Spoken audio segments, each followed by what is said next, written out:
Egypt Street, there lived a rabbit made almost entirely of china. But how did such a thing come to be? Did the rabbit belong in this fine house? Was this the rabbit's home? Now that's an interesting question.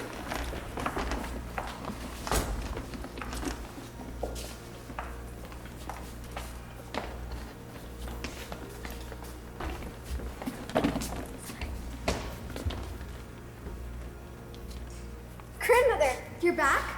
You didn't think I'd miss your birthday, did you? Grandmother, for me? Yes, Abilene. Happy birthday. He's the most beautiful thing I've ever seen. What's he made of? China. The finest china. His ears and tail are made from real fur. They're so soft. And look, his ears bend. I had him made especially for you by the best doll makers in Paris. Thank you. I love him. I will always love him. I'm glad. I thought you could use a special friend. Now, what shall his name be? Edward. Edward. Yes, you do look like an Edward. Edward Tulane. You've already made Edward a part of the family, have you? Of course. Well, Edward Tulane, I hope you realize how fortunate you are. And so it was that Edward Tulane came to live at the house on Egypt Street. And as she said she would, Abilene loved the china rabbit. Abilene! It's time to get ready for school! Coming, Father. Well, Edward, would you like to wear a gray suit or your blue pinstripe today?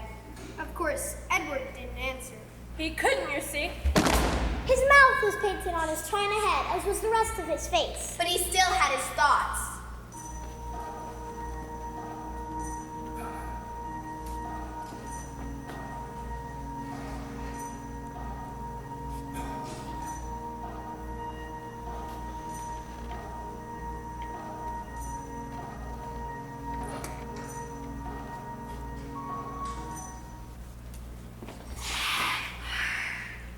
What? Oh, the blue pinstripe and the dark red tie. I agree. The gray suit it is. Oh dear. Well, don't forget the tie. I am devilishly handsome in that dark red tie. Abilene! You'll be late for school, and I'll be late for work. Coming, Father. I just have to put Edward in his chair.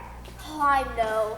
Edward must be on the station to keep watch. Good morning, Edward. You're looking at us, dapper as always. What's that, Edward? Oh, he says thank you, and that you look rather dapper yourself. Why, thank you, Edward. Now, Edward didn't say any such thing. He couldn't with his painted mouth, after all. And what he was really thinking was, I do look good. Somehow I make the gray work, don't I?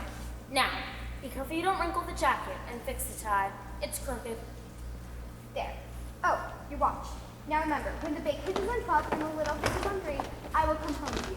You'll see me coming right up that walk. Have a pleasant day looking out the window. Abilene! The tie! Fix the tie! Oh dear. And so, Edward Tulane spent his days staring out upon Egypt Street, listening to the ticking of his watch, and at 3 o'clock, Abilene would return. Edward! Life continued this way for a few years. Abilene shared all of her thoughts and secrets with Edward. And she made sure the other members of the family included Edward in their conversations as well.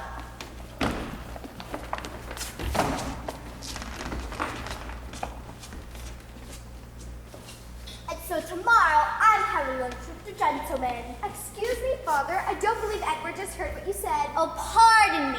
As I was having lunch tomorrow at the president of the bank, I'm quite looking forward to it. You see, he should be able to tell me. Blah, blah, blah. Must he go on so? I mean, really. Yes, Edward had little patience for people. What they said didn't interest him. Unless they were talking about him, of course. Now, nobody knew this. Nobody could hear his thoughts. That is, nobody except for perhaps one.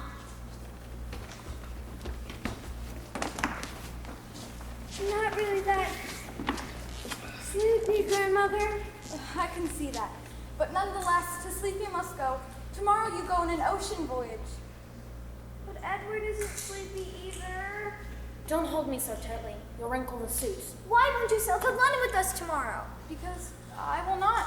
That's why. But I'll miss you. I'm glad. You're glad? Yes.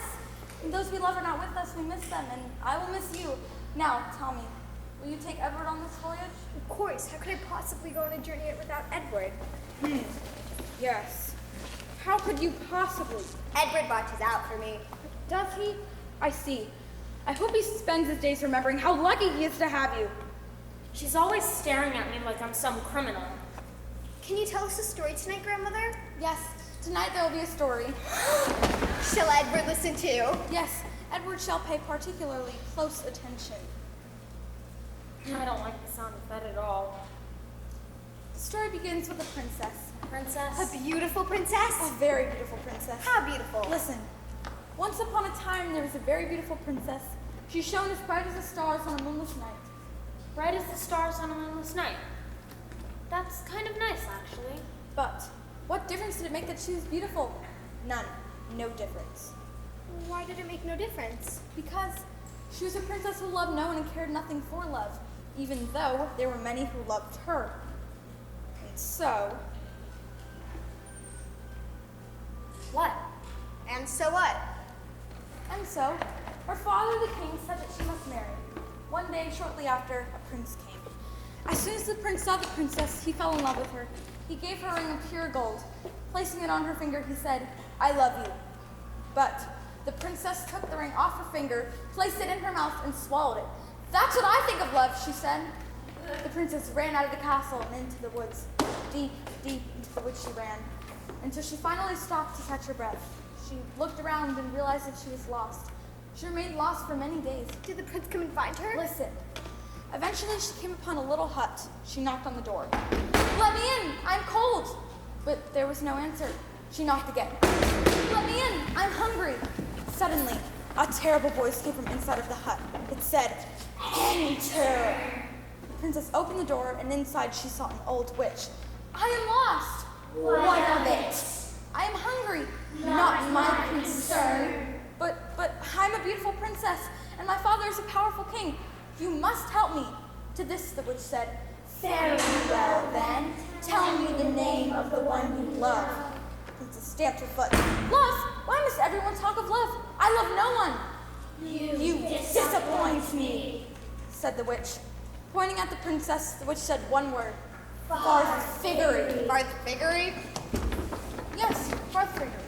And in an instant, the beautiful princess was changed into a warthog. The warthog princess ran from the hut back into the woods. There she came across several men. The men had been sent by the king to find a beautiful princess. So when they found an ugly warthog, they shot it. Pow! No! Yes.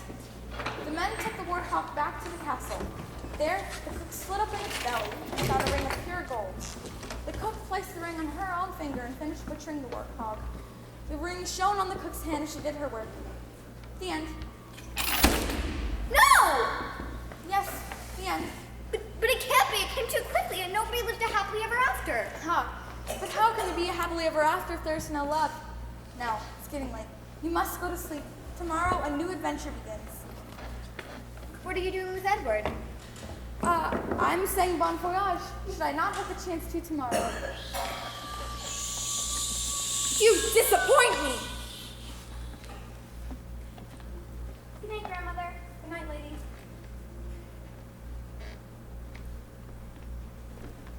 What was that?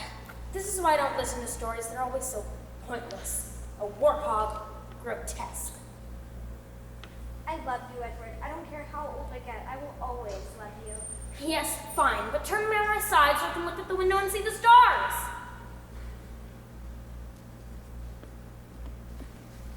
Oh dear.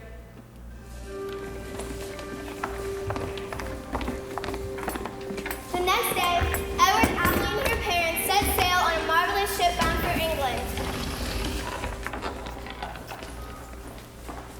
While Edward had little use for people in general, he appreciated the fact that he was now surrounded by ones of such high social standing.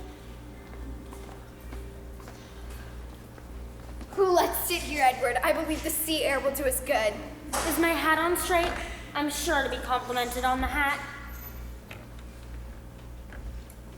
What a singular rabbit. What did I tell you? Thank you. Yes, indeed. I've never seen such a singular rabbit. I know. His name is Edward. Edward Tulane. Oh, I say. That is the perfect name for one such as he. Why are you saying brava to her? She didn't do anything. Lady Kensington must see this delectable creature. Lady Kensington? A lady, like an English one? Yes, her husband is an earl or duke or some such thing. Now, I must find her. She will be so impressed with Master Edward Tulane. Did you hear that? I will impress her. There. You look like you were born for the sea in your sailor suit. Oh, your watch. I forgot to wind it this morning. I'd better take care of that. What would you do if you didn't know the correct time, huh? You might miss tea, and we can't have that. Look, I've warned Mars approaching. Get out of the way. Hey, what does he do? He doesn't do anything. Does it wind up? Certainly not. Then what's the point of him? The point is that he's Edward. Well said.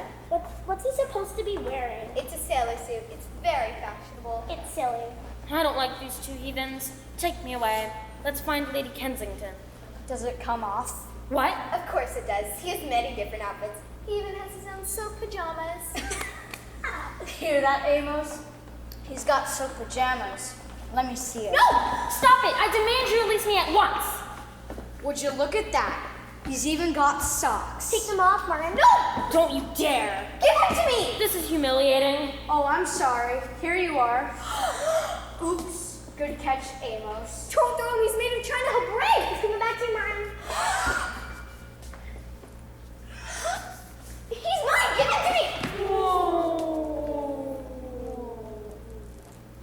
Edward flew over the railing and sailed out over the ocean. Edward, no! Can a China rabbit drown? He caught one last glimpse of Abilene, standing on the deck with his gold pocket watch in her outstretched hand. My pocket watch! I'll need that! And Edward Tulane hit the water. Lady Kensington! He began to sink. He went down and down. If I were to drown, certainly I would have done so by now. He kept his eyes open the whole time. Not because he was brave, but because he had no choice. It's getting awfully dark. Finally, he landed on the ocean floor, face down in the muck.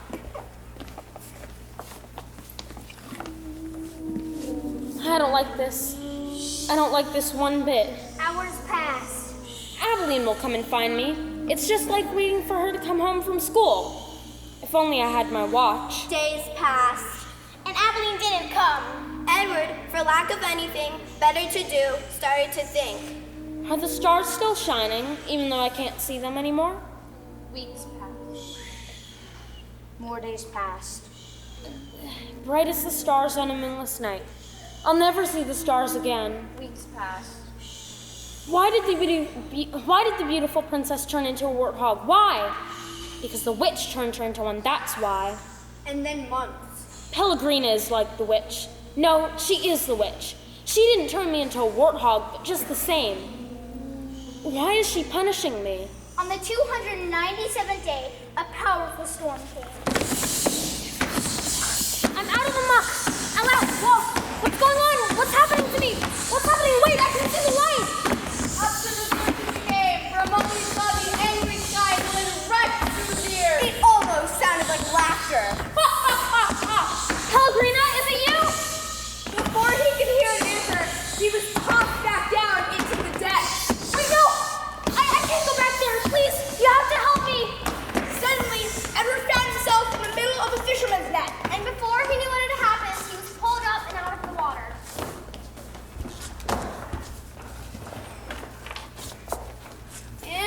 What's this? You ain't no fish. You're a rabbit, I reckon. A toy rabbit. I'll take you home to Nellie. She'll fix you up. Now, sit yourself right down here. You can have a nice view for the ride home. Don't bother. I never want to look at the ocean again. That was quite a storm we had, wasn't it? But now it's turned into a fine, sunny day.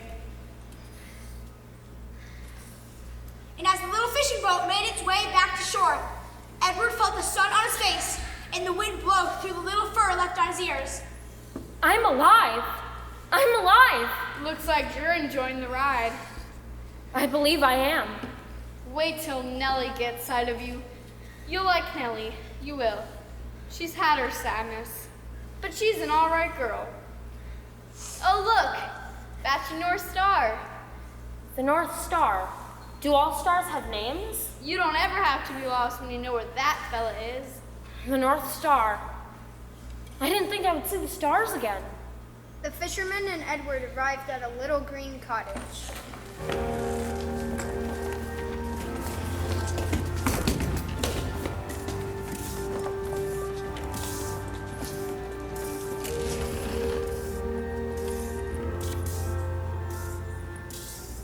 Look, Nellie, I brought you something from the sea. I don't want nothing from the sea. Now don't be like that. Look. A rabbit? Oh, Lord, you brought me a rabbit. Must have gotten turned up in the storm. Oh my, have you ever seen anything so fine? This is one discerning woman. She's beautiful.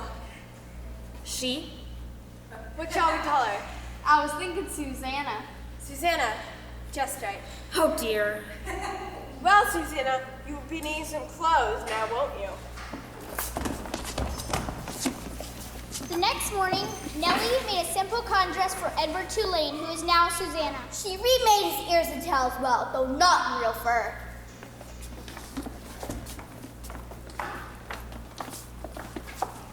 Well, Susanna.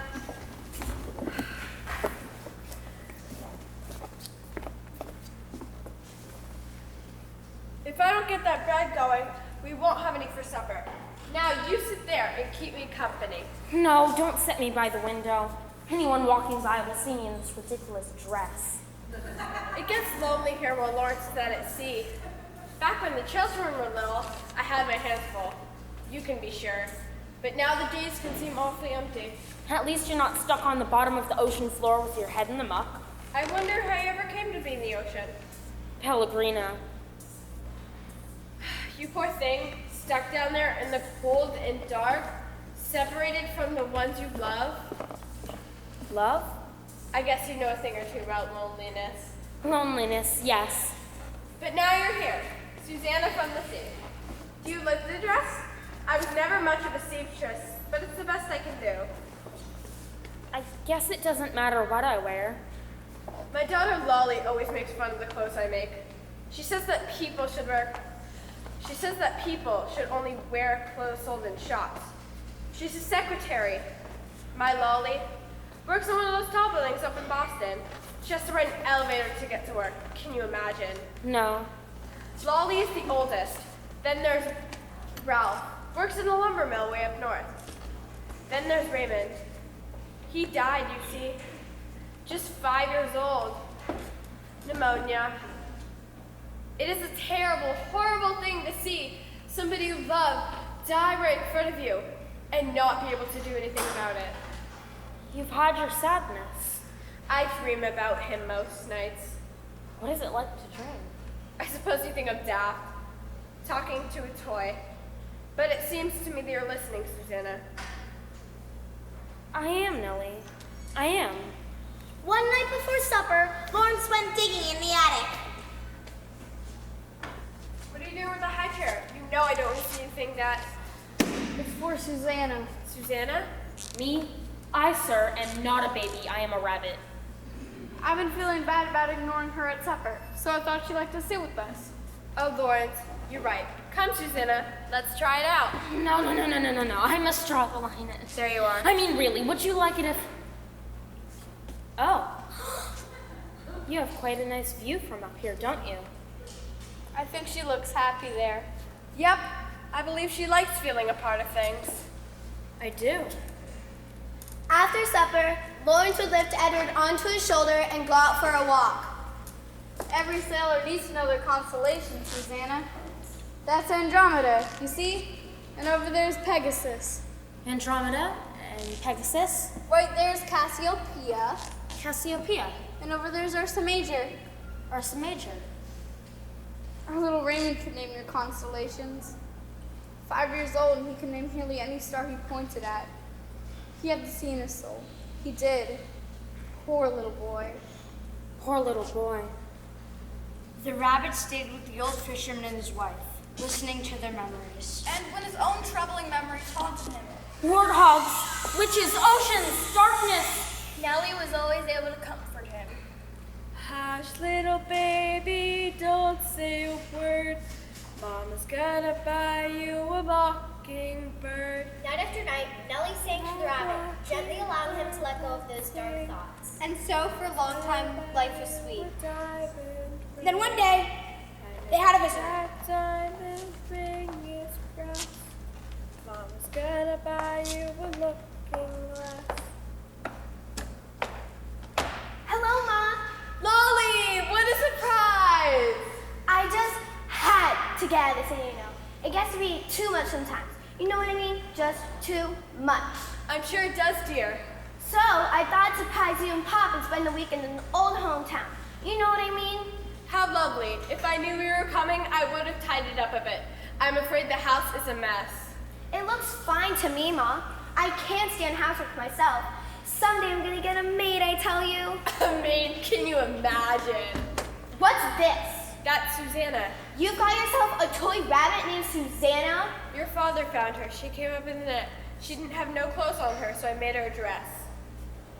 Have you gone around the bed, Ma? Toy rabbits don't need clothes. Well, this one seems to. I see your sewing skills haven't improved much. How dare you? This dress is perfect. Well, you know me. I do the best I can. This Susanna has a kind of creepy look about her. Oh, I don't think so. Well, I do. I don't like the looks of you either. What's this old high chair doing here? It's not for the rabbit, is it?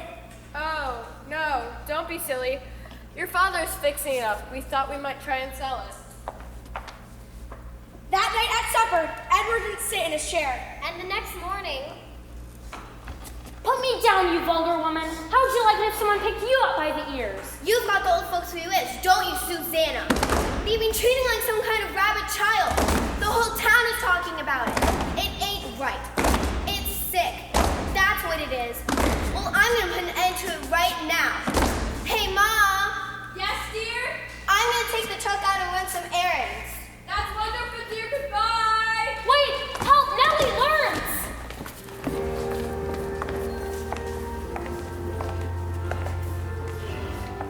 Lolly took Edward to the town dump. she threw him in the pile and drove away, leaving the rabbit alone. I'll show her! I'll pick her up by the ears and throw her on a trash pile. That's what I'll do. Days passed. More and more garbage was thrown onto the pile. Soon Edward was completely buried. It's like I'm back on the bottom of the ocean again. No, it's worse. How is that possible? Weeks passed. Edward lost track of time. If only I had my watch. Pointing at the princess, the witch said one word. Farfiggery. Farfiggery. And in an instant, the beautiful princess was changed into a warthog. Because the princess loved nobody. You disappoint me! Why? Why do I disappoint you? Then, on the 180th day of the dump, Edward felt the garbage around him shifting. What's happening? Help! The sky! I'm free! What do you found there, girl? Stop it! Ah, you think you found yourself the making of a delicious rabbit pie, do you? Put me down! Rabbit pie is one of the true pleasures of existence. But this particular rabbit won't make for very good eating. He's made of china. Yes, I was very expensive. Once. You're a toy, aren't you? And somehow you got separated from the child who loves you. Edward felt a sharp pain in his chest. Abilene. Abilene loved me. So, Malone, you're lost. Well, me and Lucy are lost too. I'm Bo, and this here is Lucy. If you'd like, you could be lost with us. Care to join us? Well, as long as that dog doesn't... Look, Lucy, Malone is saying yes. He will travel with us. Isn't that swell?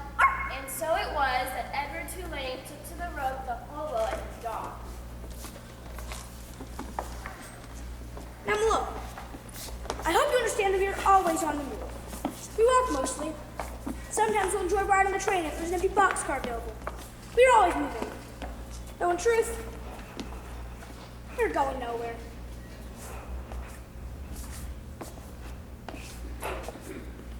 As the sun set, they stopped at the edge of a field. Now, well, this seems like a downright comfortable place to spend the night. What do you think, Lucy?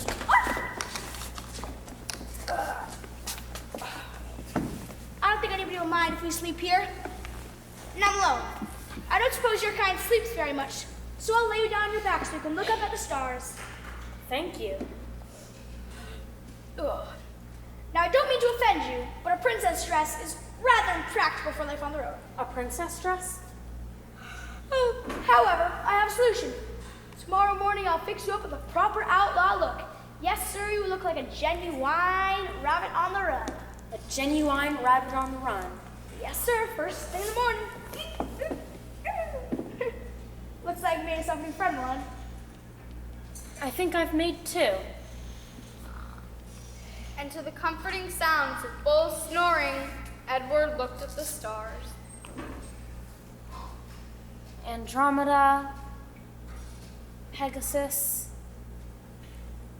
Cassiopeia, Ursa Major. Oh, and the North Star. We're not really lost. We can see the North Star. The next day, true to his bird, Bull creeps now for Edward using a bandana and an old hat. Edward Tulane now looked like a genuine rabbit on the run. Susanna was gone. Edward was now Malone. Almost ready, girl.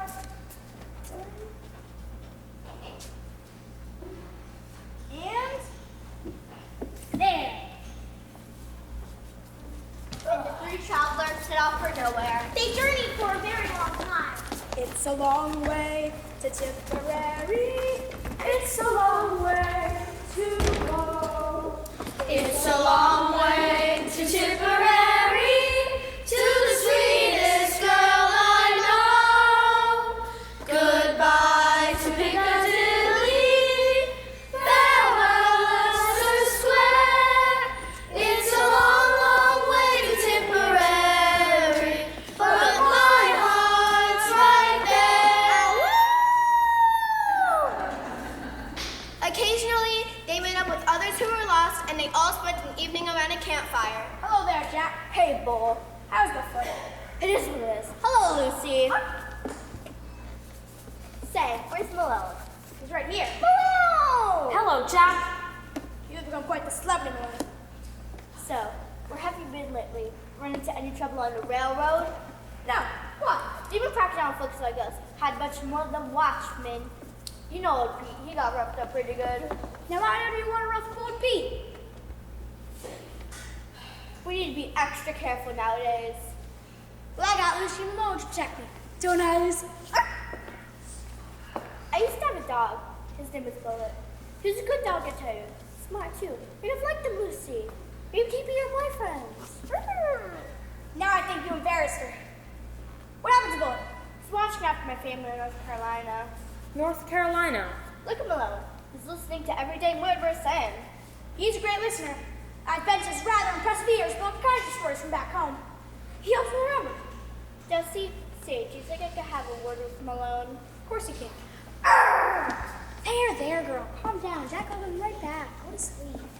You're listening, aren't you, Malone? I want to tell you about my kids. There are 3 of them. Helen, Jack Jr., and Taffy. She's the baby. They're all back in North Carolina. I had to leave them. There's no work, and I had to find some. I'm still looking, but I don't think there's any out there nowhere. Now, something could happen to a guy like me, that my kids would... Helen, Jack Jr., and Taffy. You remember those names, okay, Malone? Helen, Jack Jr., and Taffy. I'll remember, Jack.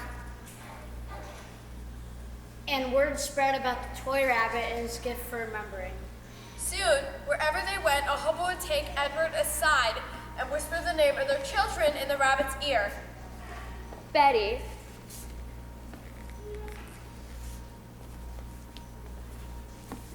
Jimmy.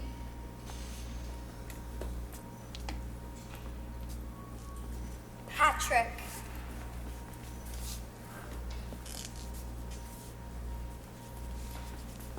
Nadine.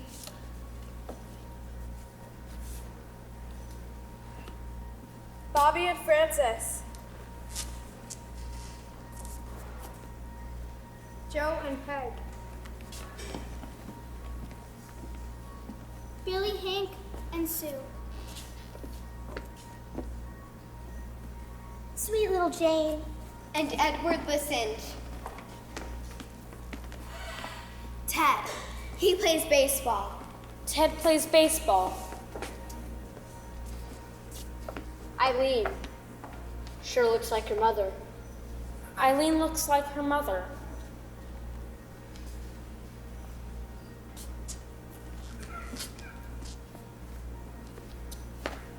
Frankie and Molly. Gosh, they're quite a pair. Frankie and Molly are quite a pair. Barbara, Sid, and Michael. He's got a sweet tooth. Barbara, Sid, and Michael with a sweet tooth. The rabbit listened to every name, to every story. So many have lost, and yet they still hold on. His heart opened wide, and wider still.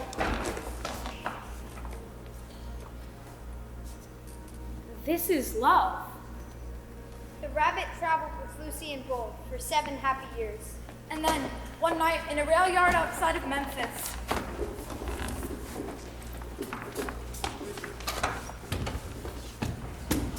here's your boxcar. Hop in, Lucy.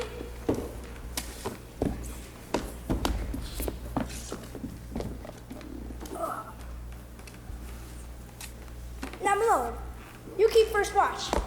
Me and old Lucy girl are gonna get some shut-eye.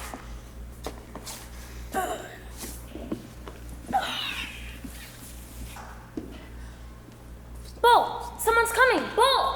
Hey, you bums. Wake up. Shut up! Lucy! You don't have to kick my dog, mister. It's not her fault. You dirty bums. You think this is a motel? Well, it ain't. Not on my watch. You just got lucky. They don't let us show you how to moving trains no more. So when we stop at the junction, your luck is going to end. They don't care how we throw you off when we're not moving. There's no need for any more violence, sir. We'll get off. What gives you the right to ride for nothing, huh? What gives you the right when working stiffs like me gotta pay our own way? Answer me. We're lost. Lost, huh? I bet you're lost. Lost in a bottle. That's the trouble with all you bums. You don't know anything about us! It's all right, Lucy. What's this? That's Malone. Bull. Malone, huh? Now I've seen everything. A bum with a toy rabbit. It's all right, Lucy. It's all right, Lucy. Sure, it's all right. Hey, Lucy, you ever seen a rabbit fly? Watch. Better yet, fetch. As Edward flew through the air, he caught one last glimpse of the moving boxcar as it disappeared into the night. Bull, Lucy! And then he was on the ground, staring up at the night sky. He could hear Lucy's house fade into the distance. And then the world was silent, and he was alone. So he lay there all night with the stars and memories. Andromeda, Pegasus, Cassiopeia. Eileen looks like her mother. Michael has a sweet tooth. Bull, Lucy. Oh, I'm sorry, Lucy. I'm sorry I couldn't stop that terrible man from kicking you. I can't do anything. I can't do anything but lie here. Ursa Major, the North Star, Lawrence and Nellie, and Abilene, Egypt Street, looking out the window. You coming home. The stars faded as night became day. Coming home to me.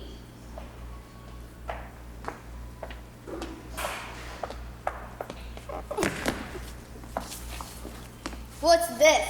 Looks like a rabbit, a toy rabbit. How did it end up here? There's use for everything, and everything has its use. That's why I like to say, ha, I know exactly how to use you. And so, Edward Tulane was on the move once again. From the basket, he watched the passing fields and farms. Eventually, the old woman opened a gate in an unpainted picket fence and Edward Tulane found himself in a vegetable garden next to an old rundown farmhouse. A boy was there too. What do you got there? None of your business. Get back to work. I don't pay you to stand around asking questions. Yes, ma'am. There. He's a rabbit, isn't he? No, from now on he's a scarecrow. Now, Clyde, you scare them away. Clyde. Go on, Clyde. You gotta look ferocious. Ferocious. Get to work, Clyde. Scare them birds off.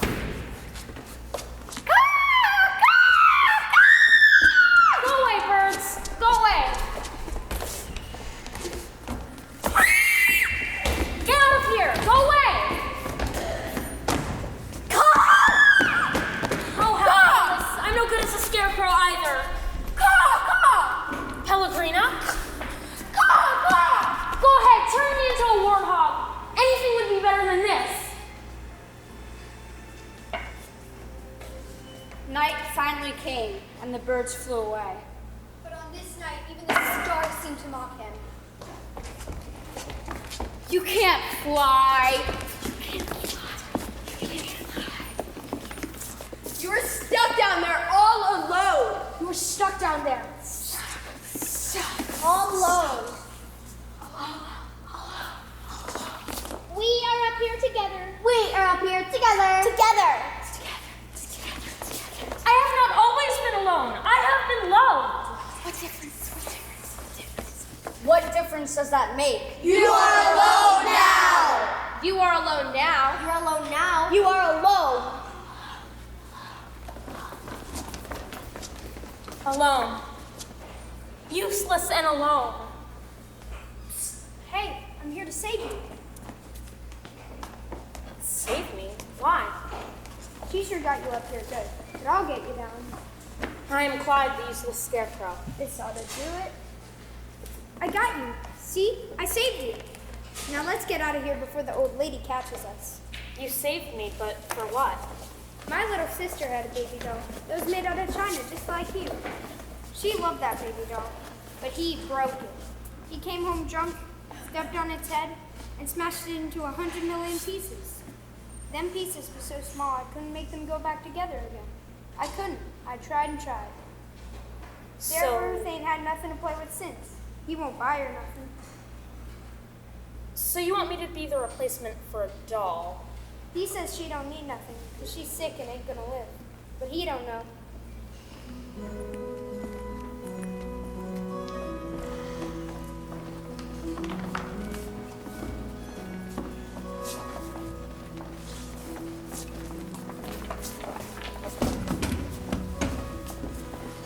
They arrived at a house. It was small and crooked, not much more than a shack. Sarah Ruth, wake up, honey. I've run you something. That's all right. You go and hand me coffee. That's okay. Want to see what I brung you? You gotta close your eyes. All right, you can open them. Dancing doll. Go on, have a good laugh. Rabbit. Yes, I am a rabbit. He's for you, honey. Mine? Yours. I got him special for you. Special for me? There you go. Special. Baby. What's his name gonna be? Jingles. Jingles, huh? I like it. It's a good name. Jingles. Nobody has ever helped me like this before. Jingles. Sarah Ruth? Bryce and Sarah Ruth had a father. Later that night, he came home. I ain't never. It's a baby doll. Don't look like no baby doll to me. Jingles. What kind of name is that? He's hers. He belongs to her. Oh, he does he? Well, it don't matter anyway. It don't matter. It does so matter. Don't you sass me. And their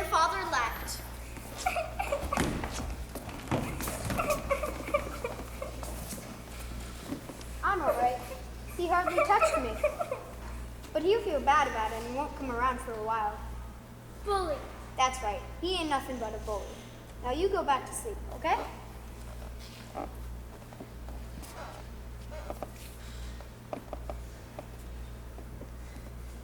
I wish I could protect you from that man.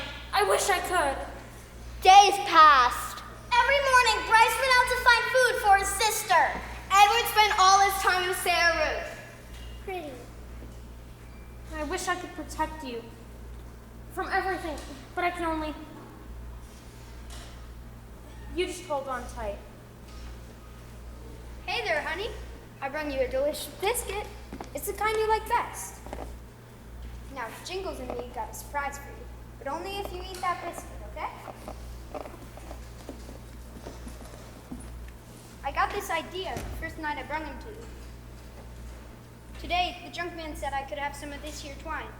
Took it out of my pay, of course, but I still had enough for a biscuit. So, how are you doing with that thing? Are you done? No more.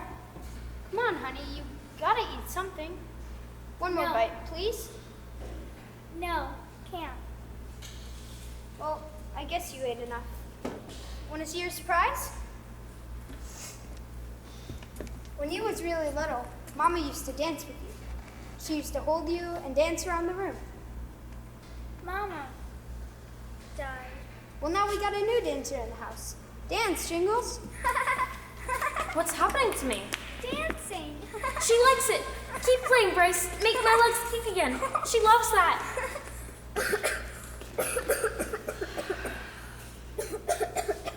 There. That's all right.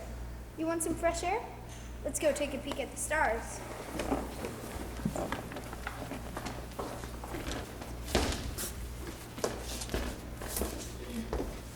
If I had wings, I would fly high up to the stars, where the air is clear and sweet.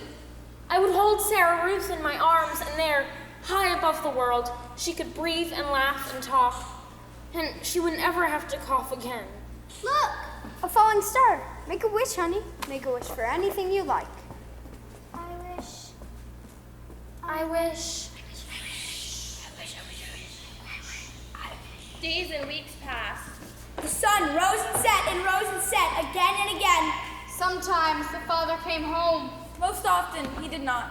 Every evening, as Bryce would play the harmonica, Edward danced as Sarah Ruth grew weaker. Why isn't she laughing? Sarah Ruth, I'm doing the kicks you like. Sarah Ruth, keep playing, Bryce. Come on, honey. You gotta eat something. Try for Jingles and me.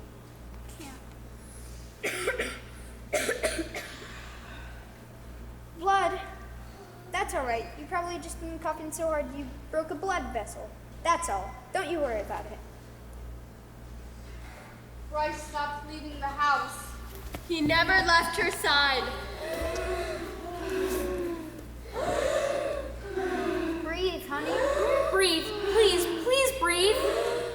At night, after Bryce slipped into an exhausted sleep, Edward would listen as Sarah Ruth struggled. Breathe. Then, on a bright September morning, 6 months after Edward first came to the shack, Sarah Ruth stopped breathing. She's gone, Jingles. Gone. Where did she go? Their father came. They wrapped her in a blanket and buried her under a tree that she had liked. Then their father left. No point in staying here no more. Come on, Jingles. We're going to Memphis. Under a hot late summer sun, the boys silently carried the rabbit all the way into the city. I bet no one's ever seen a dancing rabbit before. But they're gonna get to see one now. So Edward danced on a dirty street corner in Memphis. Bryce had out a box and people dropped pennies and nickels into it. On and on, Bryce played and Edward danced. Are you crying, Bryce? Tears, do they help? People came and went. Pellegrina? I know you. Look at me, you got your wish. I have learned how to love, and it's a terrible thing.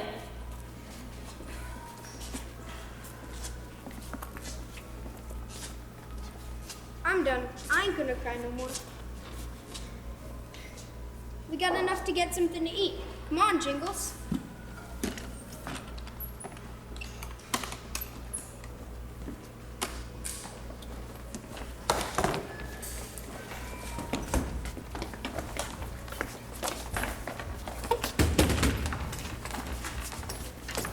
The diner was called Neil's. Right side of the counter. He set Edward on a stool next to him.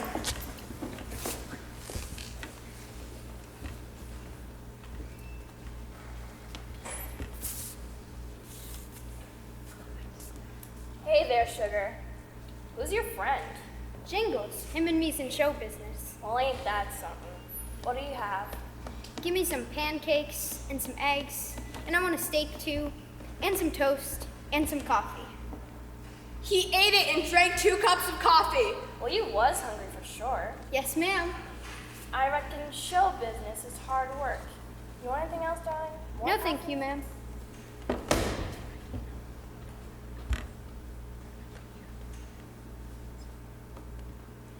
I ain't got enough. I have nothing. Is there a problem, Sugar? I ain't got enough. I see. Now you're gonna have to talk to Neil about that. Neil!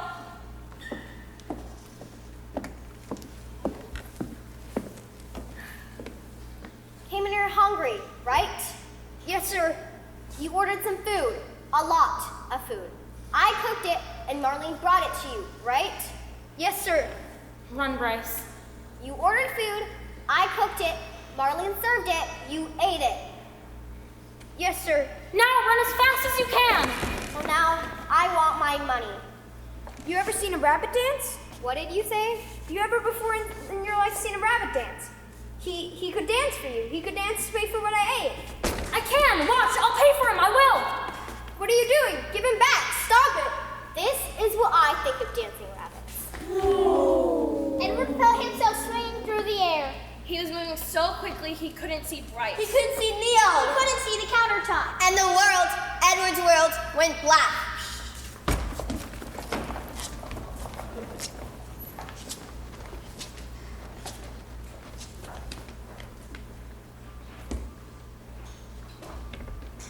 I'm walking.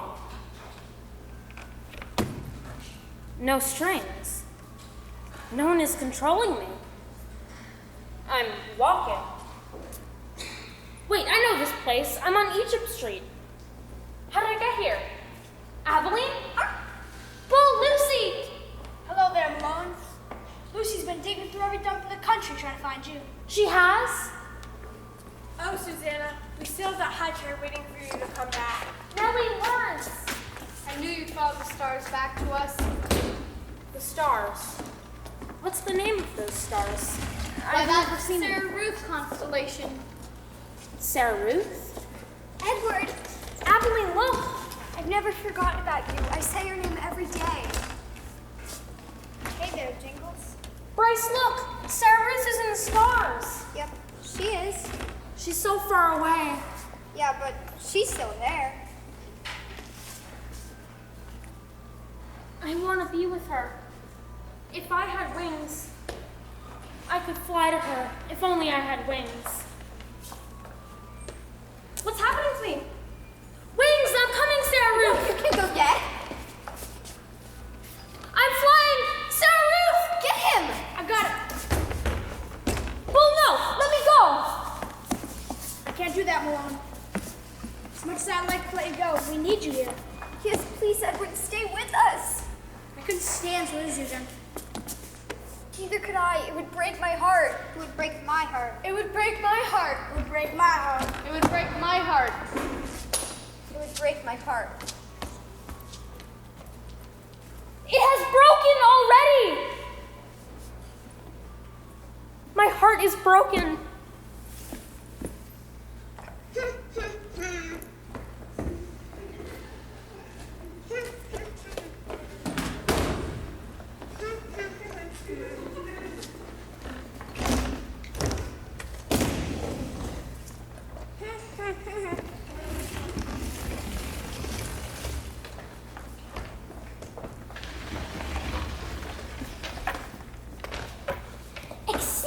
well made. A work of art, I would say. A work of art. You don't see craftsmanship like this every day. French, I believe. How did you end up here, so dirty and abused? Well, I fixed your broken head. Now I'll fix the rest of you. Where am I? No need to thank me. It's my... you're listening to me now. Hello, your head is in pieces. I fixed it. I brought you back. But my heart is still broken. You're listening to me now. Hello, your head is... no need to thank me. It's my job. I'm Lucius Clark. I'm a doll maker, and a rather good one at that. A crying little boy brought you to me. He couldn't afford my services, so he gave you me if I promised to repair you. Price. Now, I have much to do, but when I'm done, I shall sell you and make a handsome profit. Eventually, all in good time. In the doll business, we have a saying, there's real time and there's doll time. You should have left my head in pieces. I will never be truly whole again.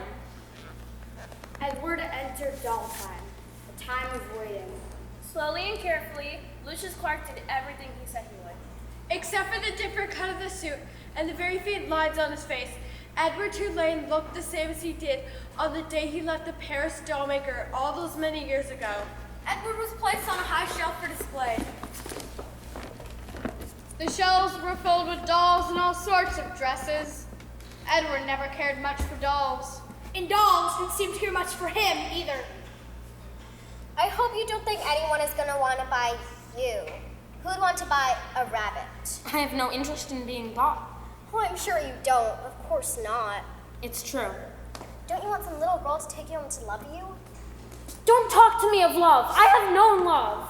Well then, you must excuse me. Time passed. The dolls came and went. Every time the door opened, all of them were filled with hope that this time would be theirs. But not Edward Tulane. I am done with hope. I am done with love. I am done. Here you go, my lovely. Sit there next to this gentleman. You two have much in common. You've both been saved. How do you do? Hello. Have you been here long? Yes, months and months, but I don't care. One place is the same as the other. But that's not true. I've lived for 100 years and been to countless places, and every one of them was different. Some were wonderful, and some were dreadful, but they are never the same, and I am never the same either. In each place, I become a different doll. It's part of the adventure, you know? 100 years? At least, that's what the doll mender said. You don't act like the other dolls. From the cracks on your face, I would guess that you have seen much of life. I too have seen life. We mustn't be too hard on the young ones. They will learn, like we have. Yes? Yes, hard lessons. No, wonderful lessons. And we keep learning, don't we? Every time a new person comes into our lives, we start off in a new adventure. I wonder who will come for me this time. Someone will come. I don't care if anyone comes for me. Don't say that. You must keep your heart open, ready to love and to be loved. I am done with love. I am done with loving. It's too painful. You disappoint me. What did you just say? You disappoint me. If you have no intention to love and to be loved, then this whole journey is pointless. You might as well leap from the shelf right now. I would leap if I were able. Open your heart. Someone will come. Someone will come for you. But first, you must open your heart. The next morning, a little girl and her mother came to the shop and took away the old doll. This one, she is the one for you. But soon after she left, her words echoed in Edward's ears. Someone will come. Someone will come. No, I don't believe it. Someone will come. And every time he thought those words, he allowed himself to hope a little more. Weeks passed. Someone will come. Weeks turn into months, months into seasons. Someone will come. Someone will come. Seasons turned into years. Someone will come. And then, one rainy spring morning, someone came.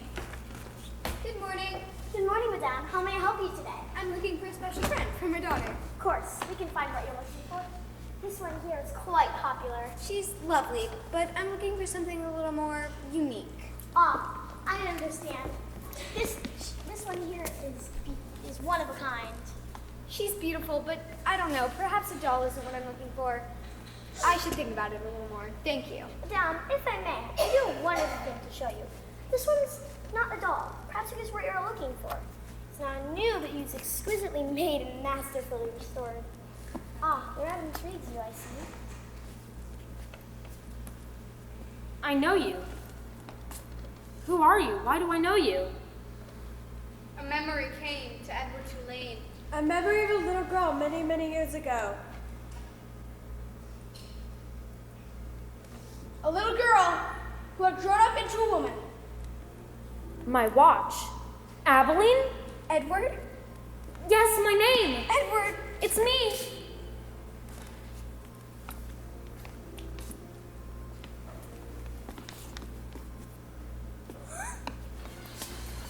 Thank you. I love him. I will always love him.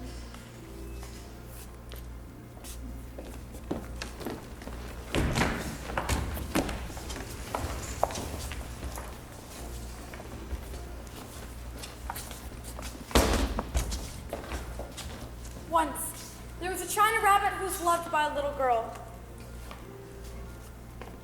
The rabbit fell overboard. And was rescued. He was buried and unburied. He traveled with a hobo and his dog, and for a short time as a scarecrow. He loved a little girl and watched her die. He danced on the streets of Memphis. He was broken. And put back together again. The rabbit swore that he would never make the mistake of loving again. Once, there was a rabbit who danced in the garden with the daughter of a woman who had loved him at the very beginning of his journey. As they danced in circles, It was almost as if they had wings and were flying.